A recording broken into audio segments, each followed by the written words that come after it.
Hi, I'm a real alcoholic. My name's Eric W. Welcome to the Experience, Strength, and Hope Readings channel here on YouTube. Today is Christmas Eve 2025, on the eve of my personal choice of a higher power's celebrated birthday. Today we're going to be reading from pages 90 through 92 in a story called Truth Freed Me. In May 1936, after a prolonged period of alcoholism, my friends, associates, my superiors, and those people who really loved me, in spite of embarrassments too numerous to mention, finally left me because they had come to the conclusion that I didn't have any idea of doing or trying to do the right thing. I was a spineless individual who didn't care a rap for anyone or anything. I was hopeless and they knew it.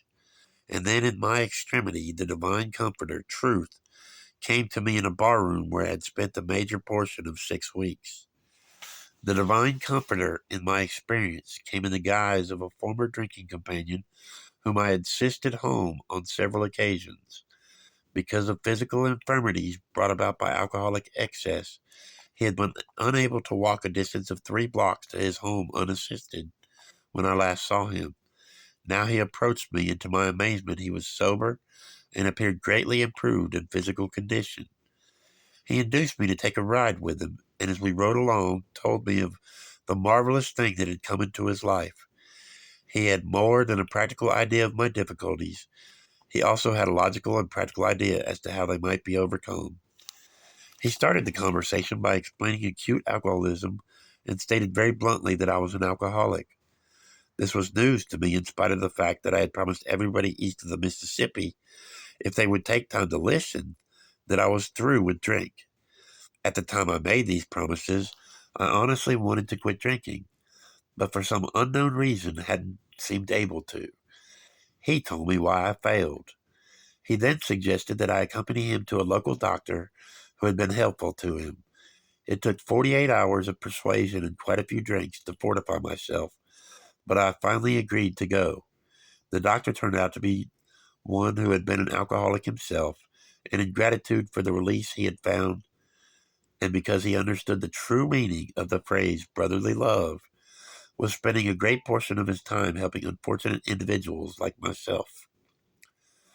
With the help and advice of these two individuals and 2 or 3 associates, I was able, for the first time in 2.5 years, to stay sober for 6 weeks, and then disastrously tried the beer experiment. For some time I couldn't get hold of myself, but gradually came out of hiding and exposed myself again to this influence, which had been so helpful. July 2nd, 1936, I again contacted the two individuals, and since that day I have never had a drink. However, because of the difficulties I encountered as a result of the beer experiment, I was unable for some time to find reality in this new way of life. I was doubtful, fearful, full of self-pity, afraid to humiliate myself. This unreality lasted until December 11th, when I was faced with the absolute necessity of raising a sum of money.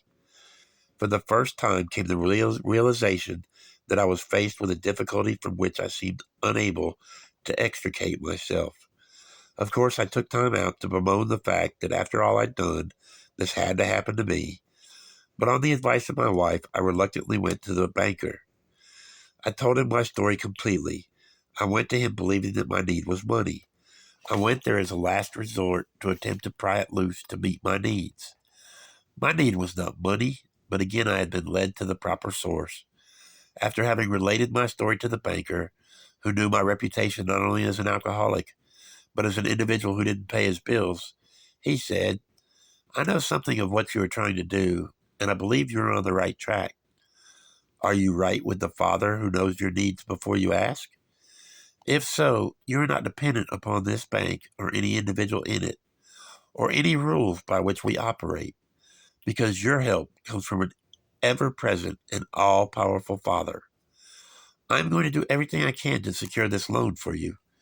However, I don't want anything that happens here to throw you off the track. I want you to leave here feeling that you have done everything you could to secure these funds and go about your business with God's work. I don't know whether that calls for you to go and collect a bill, sell some new contract, or to sit quietly and pray. But your Father knows, and if you will but permit him, he will direct you. I had again found reality. My needs were met from another entirely unexpected source. The manifestations of this ever-present power in my experience since 1936 are too numerous to mention. Let it suffice to say that I am profoundly grateful for the opportunities I have had of seeing and knowing truth.